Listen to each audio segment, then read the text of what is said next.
Thank you everybody for joining this month's webinar.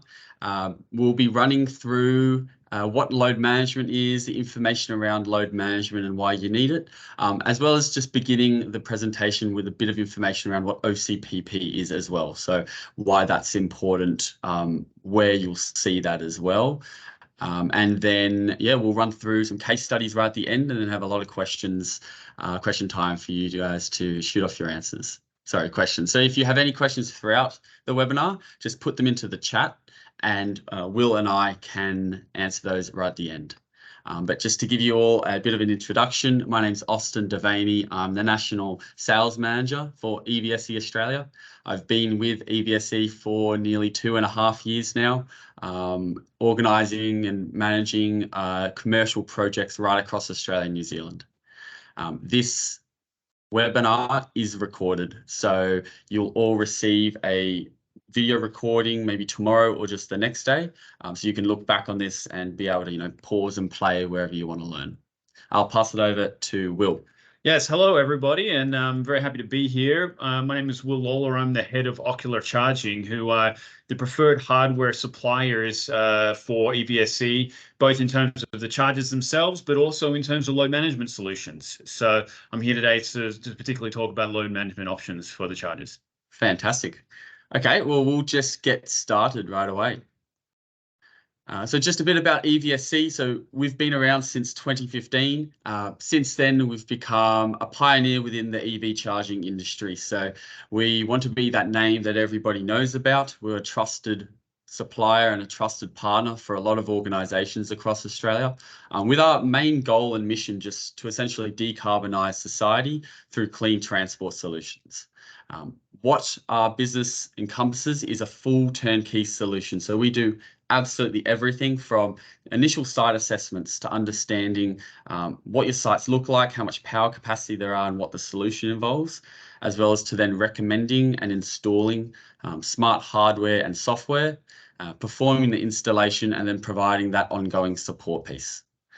So we've been doing that since 2015 and we'll continue to do that for a lot of our partners, current and future, until every vehicle is electric. A noble goal. And then this slide's just a bit of an intro into who we currently work with. So we do quite a large amount of work for a lot of governments, so both federal and state, as well as local government organisations, so councils in New South Wales, in WA and Victoria, Queensland and so on. But we also work with a huge range of fleets looking for their transition. With a lot of the actual electric vehicle uptake, about 50% of that is for fleets. So there's a large market and probably incentives and ESG goals to hit for a lot of fleet organisations, but also companies like Goodman, so development companies who are looking to have car parks Green Star rated, so they need 5 to 10% of their bays electric. So a wide range of different companies, a wide range of different industries, but we have the solutions to be able to help them.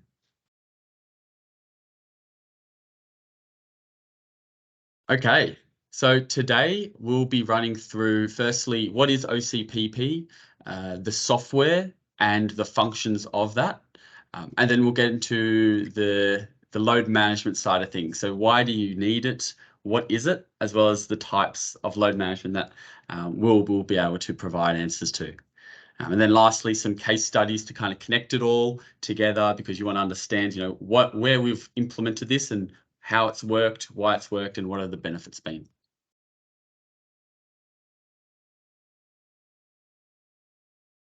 All right. So what is OCPP, the software and its functions? So OCPP stands for Open Charge Point Protocol. It's essentially the universal EV charging communication protocol for EV charging stations to communicate to a smart software platform. It allows for hardware to work with different software platforms, but also the other way around. So imagine you've got your phone and say it's an Apple, and that works with different mobile providers. So Vodafone, Telstra and Optus, for example. So you can use one. If you don't like it, you can move to the other. It allows you not to be locked into a certain client, which is very important. but also gives you a lot of accessibility and a lot of different functions that we'll talk about. It also allows for support, remote monitoring and control. So without having OCPP, you're not able to understand what your charging station status is and how the issues have arisen and how you can solve that. So with this, it's vitally important for fleet companies that are looking to go electric, but they need to make sure that their charging stations are fixed absolutely quickly before they can get their vehicles back on the road. Because, if they can't charge their trucks or they can't charge their police vehicles or they can't charge their normal passenger vehicles, then they're losing money. They're not able to do their job, and it's not a good look. So you want to make sure that the solution you provide is OCPP, because it essentially provides you a lot of accessibility and a lot of features. A bit of just some other information is currently in Australia, the standard is OCPP 1.6. But what we're seeing in Europe is they're moving to more of a OCPP 2.0.1. This comes with a lot more features. So I believe Will might be able to speak to this. Yeah, well, a lot of the exciting features that you may be hearing about in the media, like vehicle to grid, a plug and charge recognition and billing through the vehicle, all of these sort of things are coming in the future with later versions of OCPP. One thing that I just want to point out is that the Ocular charging platform is fully compatible with OCPP 2.0.1. So we're in this exciting stage where people are developing and imagining what the future of the platforms are going to look like, but we are ready to upgrade to that as soon as it's ready. And that's one of the main benefits, because we get a lot of customers who obviously understand that the EV charging market is changing. 3 years ago isn't what it looks like now, right? There's a lot is happening. And so they want to have the peace of mind that whatever infrastructure they put in now, it's going to be future-proofed. So all the Ocular hardware, that can just be firmware updated remotely. So there's no physical components you have to put in to be able to utilize a lot of that 2.0.1 update. Yeah, and these sort of things are all in testing right now. So it's a pretty exciting time. Awesome. Okay, and so what are some of the functions? So if we look at the charger side, it's pretty important to have OCPP functions because it allows the charger to communicate to a back-end platform. What this means is that platform can understand, what the charging session authorization is. So who's plugged in, who's charging. You get all of that data and information. It allows you to collect billing information. So they might pay at the charger. So for public charging networks, it allows that charger to go, this is Austin, he's tapped on, he's used this much electricity, and he's going to be billed this much for using that. And then it also provides maps. So with OCPP, there's apps called PlugShare. So it allows you to go into those apps and to be able to navigate and find public charging stations all across Australia. As well as we've now integrated into Google Maps. So you can see both your charging network on Google Maps, on PlugShare, as well as on that back-end software platform. So it allows different types of customers and as many public EV drivers to find your units. In terms of being able to use that data, it's really important to pull metrics, right? You want to be able to understand energy usage. You want to be able to understand how much electricity is being consumed over a certain time, so days, weeks, months, years. And then you can actually understand from that the demand of those charging stations. In terms of what the fleet manager would use or the public charging manager, they have that OCPP management platform on the back end. So that allows both them to view all this information, but it gives the engineering teams the ability to go, we can update firmware management to all these charging stations continually over a whole year. So any new bugs that are fixed or any new updates, it can push that.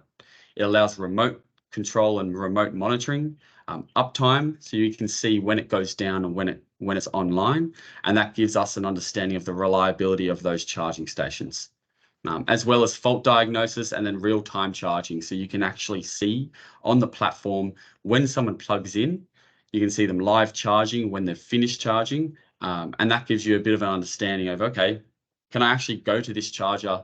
Is it busy? Or is there someone there, or is it free? So it gives you that ability as well as a better user experience. Yeah, and more we're using these sort of platforms to develop custom solutions using the built-in APIs and doing all sorts of cool things like integrating with BMS systems and solar structures off-grid. Yep.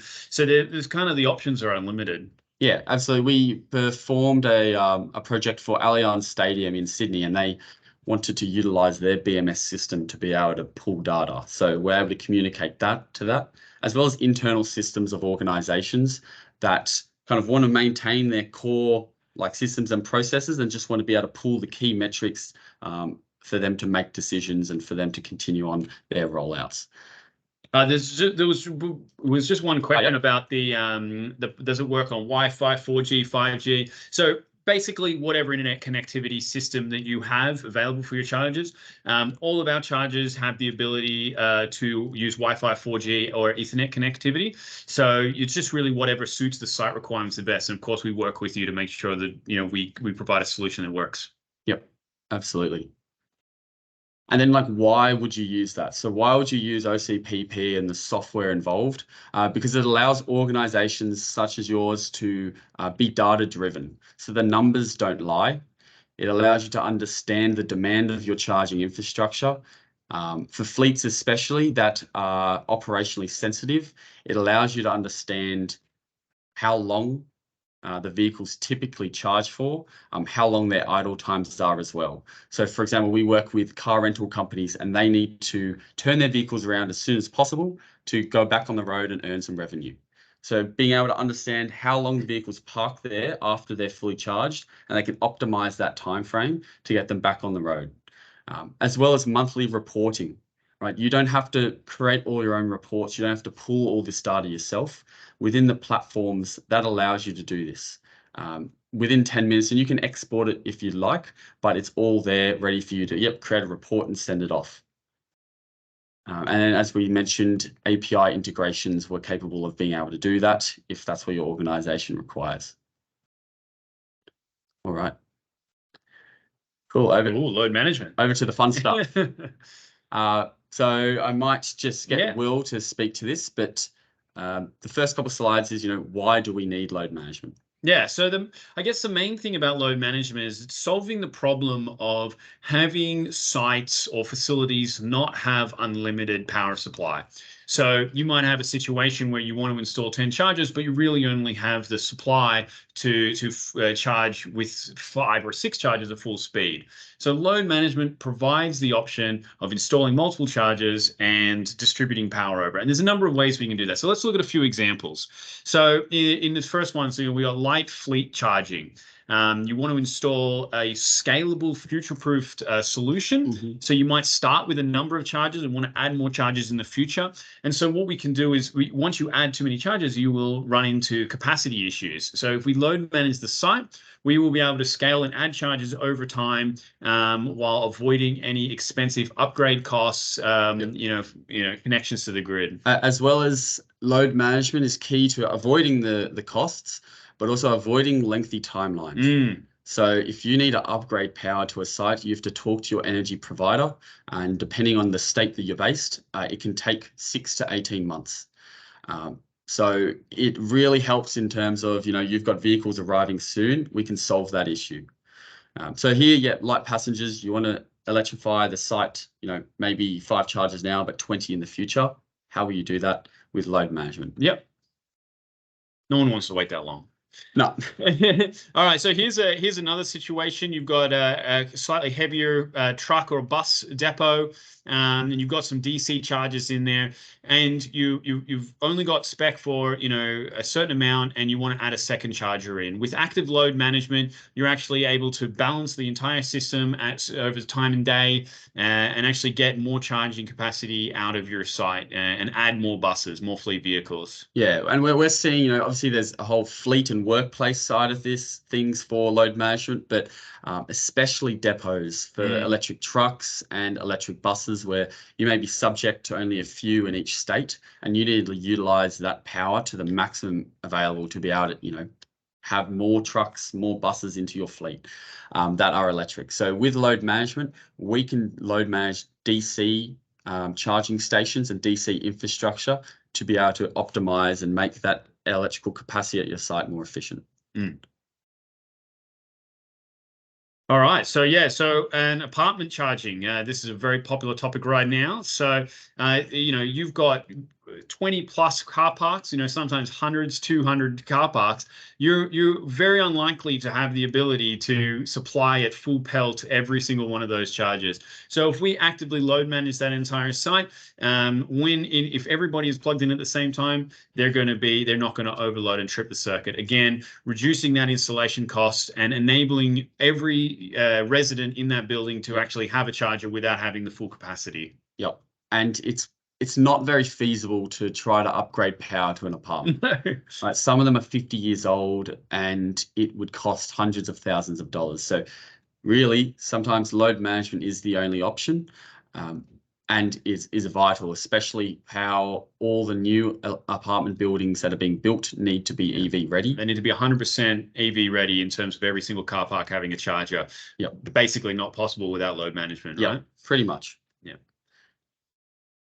Oh, good. So that's 3 different examples, one for fleet and workplace, one for, the heavier vehicles, so trucks and buses, and then also residential apartment charging. This is where all load management can be applied. So let's look at some of the actual, the ways in which we can do load management. So we've got 3 main options, and there's also different ways in which we can deliver these. So there's a lot of flexibility, but let's look at the main 3 options: static load management, dynamic load management, and schedule-based load management. So we'll start with static load management. So static load management is the simplest form. Simply put, we just add a maximum power consumption that all the chargers can share. There's no hardware required in this. We know that the system, we have about 100 amps to go. We just make sure that none of the chargers collectively will draw more than that. And the power is evenly distributed across the chargers. So as more cars come in and plug in, all the chargers come down together to make sure that they don't overload the circuit. Yep. This is really good for protecting our distribution boards, not tripping, very low cost solution, easy to implement, very scalable. And it allows more chargers to be installed on the infrastructure, the existing infrastructure, without having to do those costly and time consuming upgrades. Awesome. So that's static, and that doesn't involve any additional hardware. So the next item that you'll see, which is most likely the more common, is active load management. So we utilize the Ocular Active Load Management System. Yeah, so the Ocular Load Controller is actually a physical device that's installed on your main distribution board and monitors the power consumption of the site. And then that information from the load controller is sent back to the chargers and dynamically uprates and downrates the chargers to be able to use the maximum amount of power that is available while not overloading the circuit. So you get the best experience from the charging perspective and utilizing everything that is available without overloading the circuit. Yeah, and that switchboard that we connect the active load management to, that has a whole range of different circuit breakers for different things, right? It could have aircon, it could have lighting. So that's why you really need active, because it will just monitor that. And we all know that the load goes up and down throughout the day. So based on how much is available, the charging sessions will go up and down as well. Yeah, exactly. And one other thing to point out without getting too into the specifics is we can actually mix all of these types of load controlling together. Again, that's where the expertise of EVSE comes in, where they're able to determine exactly what solution is the best for your site. So essentially, we can have multi-leveled load management, which we can talk about if you'd like to email us directly, but it's more for complex sites with many levels and many different requirements. But the technology is there. But at the end of the day, you don't have to stress about it because we're here to help you. So, and just what you're seeing in this video, in this photo here. So the slide has an image of what the load management looks like on the back end of a software platform. So this is where that OCPP comes in. So if you could use a OCPP software, you can actually visualize the load management on that platform. And what we see here is a dedicated board. So you've got, it's 250 amps, I believe it mentions. And what you're seeing is 3 different, sections. Each of those represent a different phase. So you'll see each of these sections here are one charging station, and they're 3-phase chargers. So they all have 3 different phases. And what it shows is on the back end, you can actually actively see vehicles plugging in and using your site's load. So we're able to pull the data from what the load management's saying, push it to the platform. And so it gives the manager of the charging infrastructure better visibility over what's working and, how often you're hitting your limits and, can you expand on a reasonable level. Yeah, of course, while also looking at how much your charges are getting used and whether it's a good financial decision to add more charges, whether you need more capacity. So Yes. It gives you so much information. Exactly. All right, so scheduled load management is kind of a subset or an addition to the other two that we've been talking about. And basically, it's the ability through the software to vary the charging speed throughout the day. So we can use this to optimize for, say, on-peak and off-peak electricity rates, saving some extra money, especially when you don't need things to be fully charged until the next morning. And then we can also balance our load through high demand periods. So the example here is, say you have a factory or a facility with a high load during the day, but you also have a number of fleet vehicles. Well, you can just plug them in at any time and shift that charging session until the nighttime when you have a lower load, and often off-peak rates as well. Yeah, and we find this is extremely important for those reasons, right? Customers want flexibility. They want to be able to choose when they want their vehicles to charge. Not all the time they want it just to charge at any time at the same rate. So having this gives them more flexibility and more comfort in transitioning their vehicles to electric and being able to save on electricity costs at the same time. Yeah, and as it says here, we can this one is commonly integrated directly with active load control at the same time. Exactly. Okay, so today we're just going to run through a quick case study. The first one is on AC charging infrastructure. So this is work we did for Transport for New South Wales, where they came to us and they needed one of their sites to be fully electrified. So obviously we'll sit down with you and understand how you utilize your vehicles, because that's the most important thing, as that allows us to understand what type of charging infrastructure we can recommend. Their need was their vehicles park there most of the day. They don't drive very far. So you're looking at 7 or 22 kilowatt AC charging stations to give you a slow charge over an extended period of time. So we pulled that back. We assessed the site, and what we found was there was power limitations. They could install 5 charging stations. However, if they wanted to hit their 19 charging stations, they would need some sort of solution to not flip the circuits in the building. So we managed to implement active load management control. What it did was we connected it to the main switchboard, and it reads the power by applying CT meters, so essentially current measuring devices on the incoming mains lines of the building. We then connect that to all the chargers, and it told the 19 charging stations, okay, you can start at operating at your maximum speed, which is 32 amps if I'm speaking like an electrician, but the minimum it can rush down to is around that 8 amp mark. So that allows us to do a quick calculation and go, okay, how many chargers can we fit off this switchboard and downrate them all to 8 amps? For now, we're easily able to do 19, and from my understanding, we've expanded that even further in the last several months. So they also wanted a software solution to be able to monitor and track and get all that data and do that data reporting and be driven by the data to understand when their vehicles are actually charging, how long they charge for, and the demand. And then lastly, we do provide that ongoing service and maintenance. So what we'll do is we'll provide the full solution, and then for the next year, it's recommended by Australian standards to have an electrician go out once a year and do a test and tag, essentially, perform a yearly maintenance check. So we can do that as well, and we provide ongoing support specifically through that software platform, which is so crucial. Many people forget, but it is really there to give an instant diagnosis that something's gone wrong and we can fix it. Awesome. And even what we found from these sites is load management is not very utilized all the time, as in you won't actually push the chargers and start to downrate them. We find that it's still like a last resort, and it's a peace of mind type of infrastructure that you do need. But a lot of the time, because vehicles will start plugging in at different times and at different battery percentages, that it may actually be able to be quite helpful that you won't actually be pushing on the limits of the building, but it is there just in case.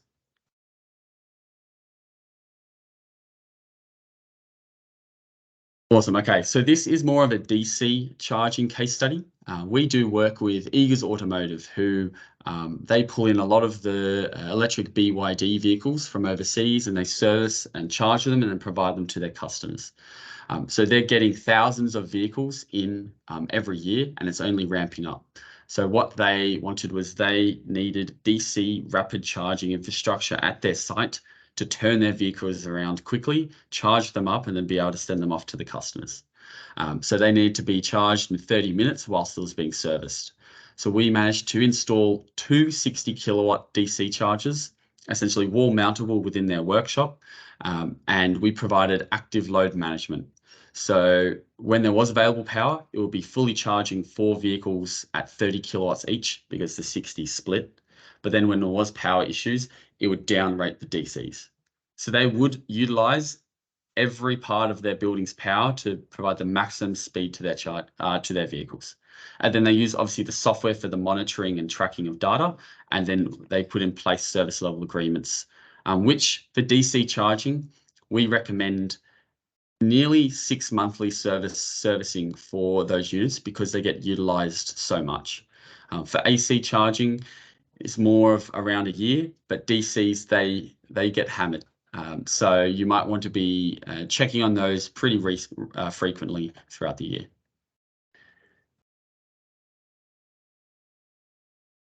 Awesome. So that's essentially the webinar today for load management. We didn't go too deep into the exact details around how it's all set up, but I'm sure if you wanted to go and send us an email or have an inquiry, we can provide all that information to you. So I guess I'll end on before we answer the questions is we, again, do the full turnkey solutions like I've mentioned, but we do have our contact details here for me and some of my staff. And then I can put Will's in the chat box as well. So if you wanted to contact us via email or phone number, feel free to. Yeah. But yeah, I guess. Absolutely. Yeah. Good stuff. So we've got a few questions in the chat.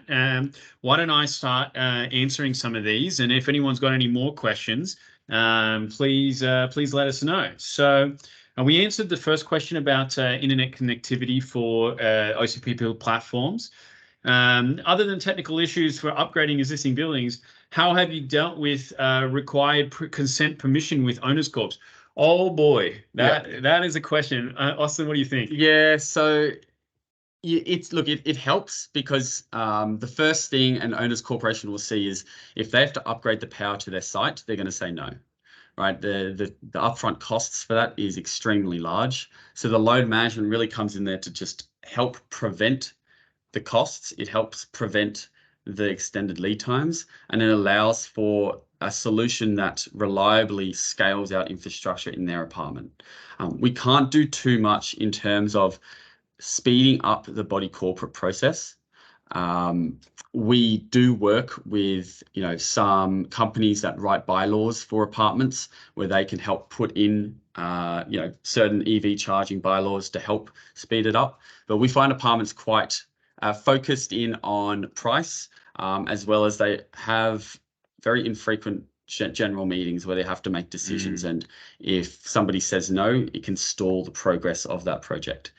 So the best we can do is really help you by providing as much information as can to kind of demystify the process, because I think that's the biggest problem is the body corporates, they're going into, they don't have any experience in EV charging and what it is involved. So we just help to provide as much information as possible. We provide on load management, on hardware, on software, on ongoing support, as well as just educational piece. A lot of people are a bit, they might already have preconceived ideas of it not working and not being possible. It's about kind of battling those and letting them know that these solutions are already happening. Yeah, sweet.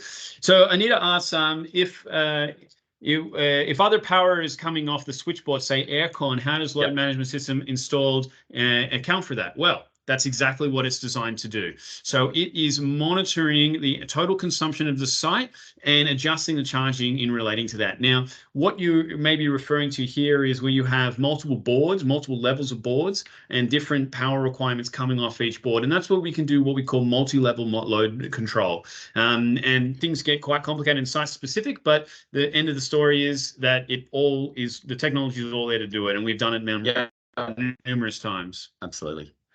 Great. Brian, have you found a pump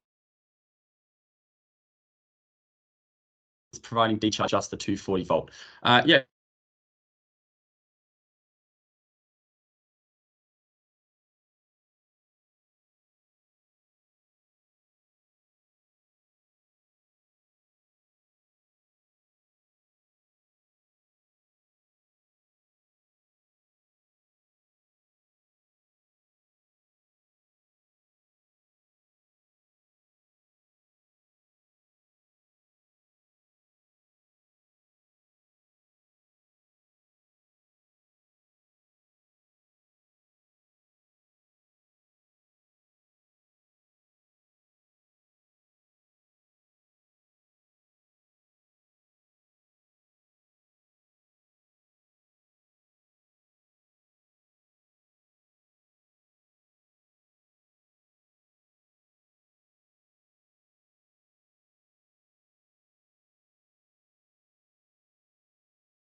You good again? We're back on here. Okay, sorry guys. What I was saying is DC charging is for shared common bays, and AC charging would be for the individual parking bays for that apartment.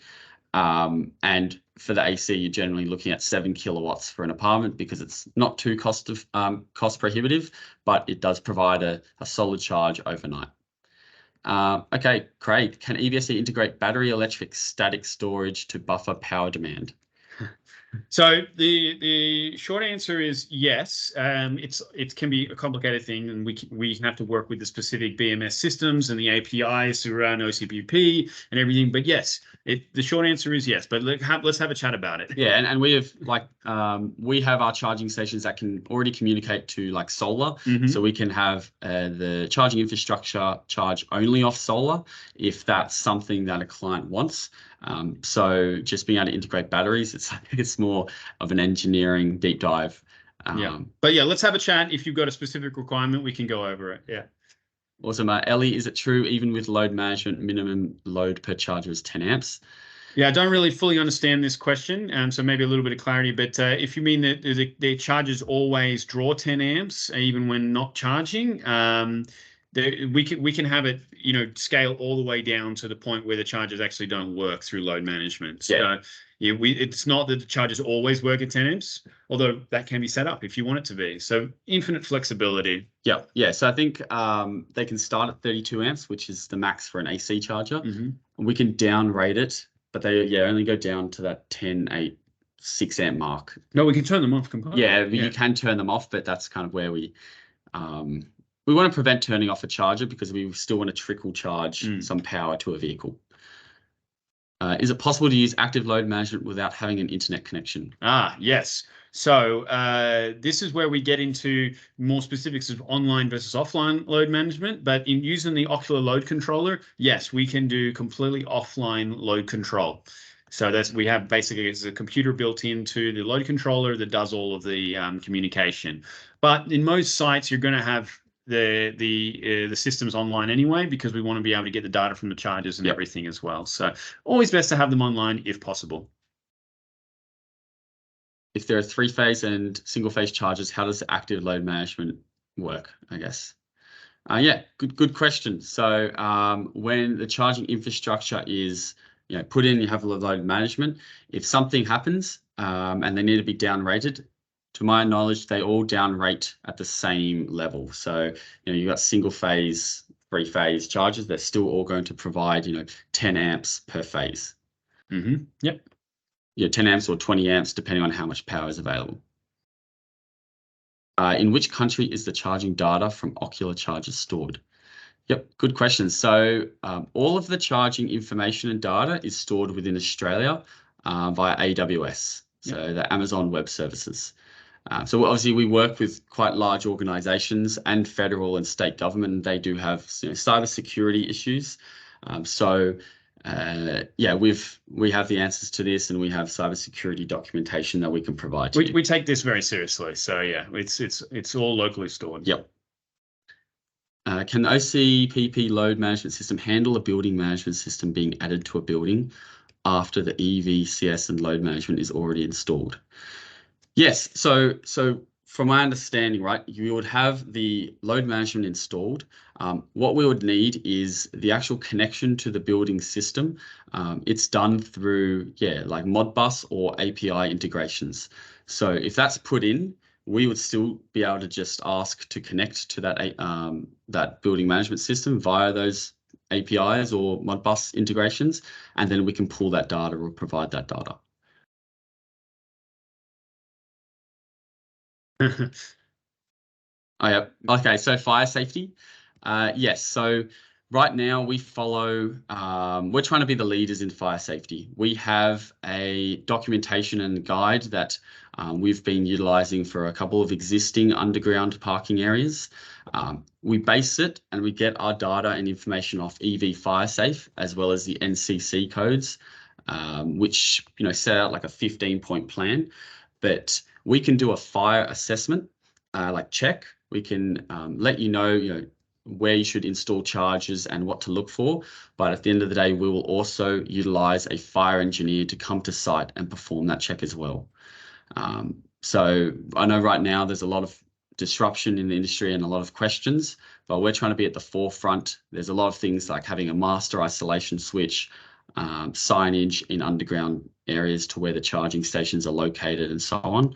So we have documentation, and we're currently doing a fire feasibility study for an existing customer. All right, okay, what are robotics charging and megawatt?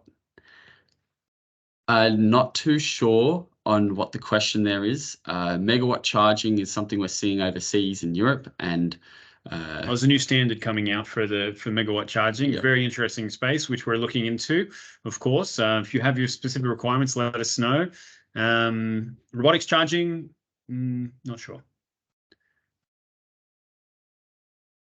Yep, so body corporates want to know the costs. We have 11 units and want 2 chargers, no upgrade to power.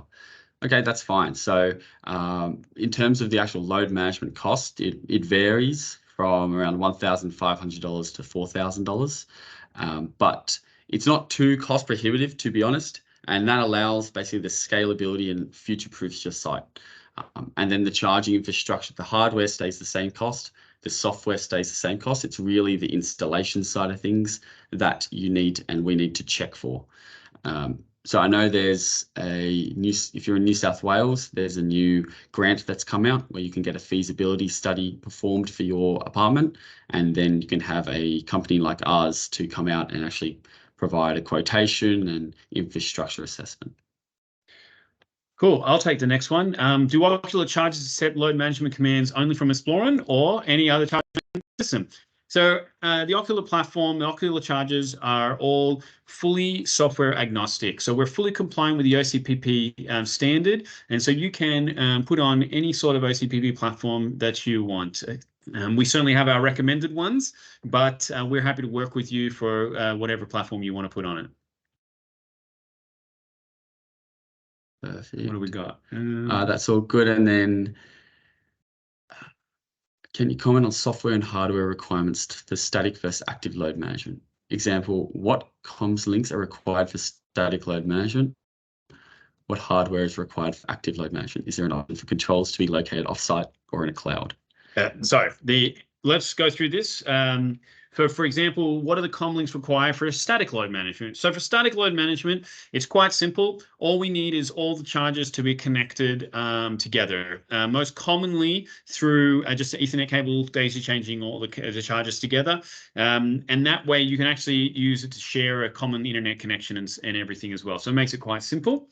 For active load management, it's a similar thing. We normally have an internet switch near the main distribution board, and all the chargers are connected to that internet switch. Yep. And then the load controller is also connected. And then, as Austin mentioned before, we have CT clamps, current transformers connected to the main bus, which gives us the monitoring power. So there is some hardware involved, but you also get the ability to connect all your chargers to the internet with one connection as well. So there's a bit of an advantage there. Is there options for controls to be located offsite or in the crowd? Absolutely. So we can do load control fully through OCPP platforms like Explorer, and we can have the whole load control system sitting on the OCPP platform in the cloud as well. Yep. And we call that online load control. Perfect. And then Barney, so yep, so pretty much the question is, can we set a limit for how far the chargers downrate to when load management kicks in? So yeah, obviously you want to be able to make sure that your vehicles are charged fully overnight. You can, right? So yeah, absolutely, you can set that limit. It would, by setting the limit. So if you don't want it at 8 amps, which is what we are calculating, you want it at 12 amps to be the minimum. That will affect how many charging stations we can put in. Yeah. So taking that into account, as well as how you operate your fleet vehicles, will also matter. So I guess it's just down to a bit of calculations and a bit of understanding of your operation of how you use your vehicles. And also making sure that you know how the vehicles, they might not all need to be charged every night, or they might only be driving like 40 kilometers a day. So 40 kilometers, you could easily charge that up in a couple hours, let alone 8 hours overnight.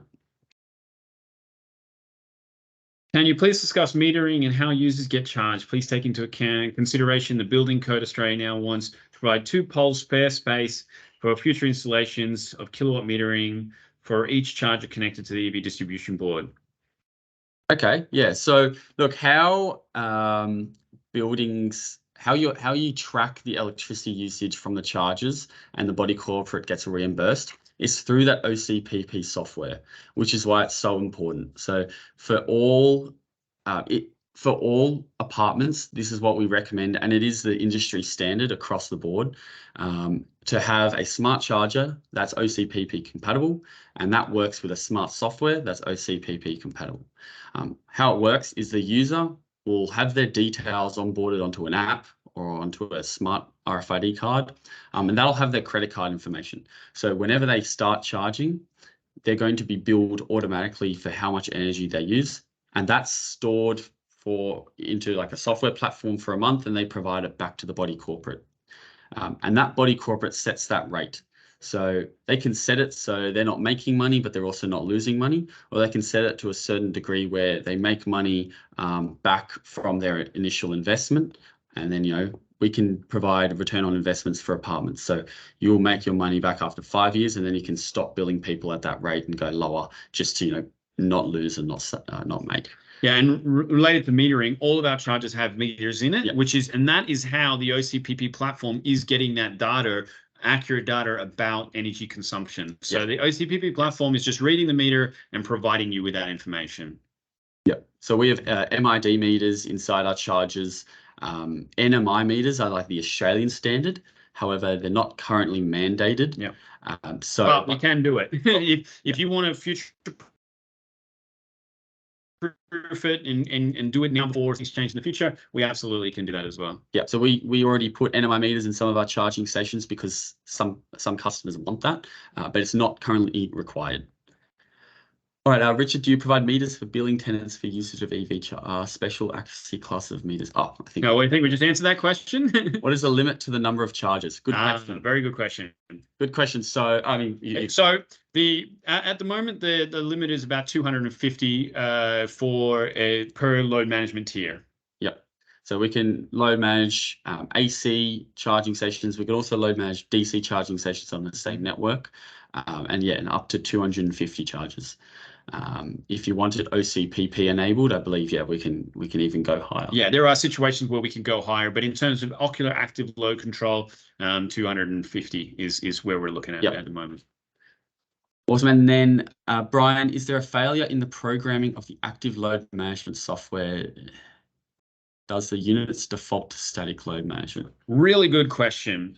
There's a number of ways we can set it up, but yes, we can have a default to static load management. Yeah.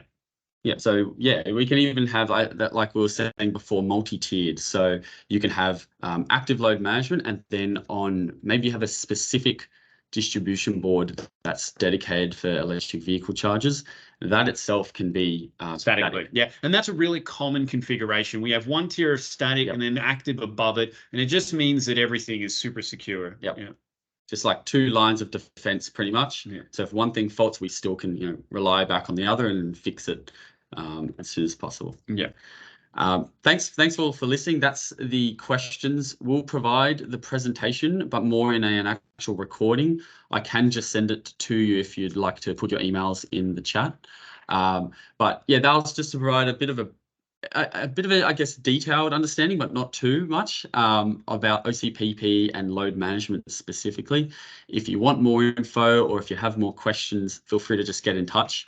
Or if you're starting a project and you want to, make sure you're thinking about the right things and want to make sure you do it correctly, we're able to help you out for that as well.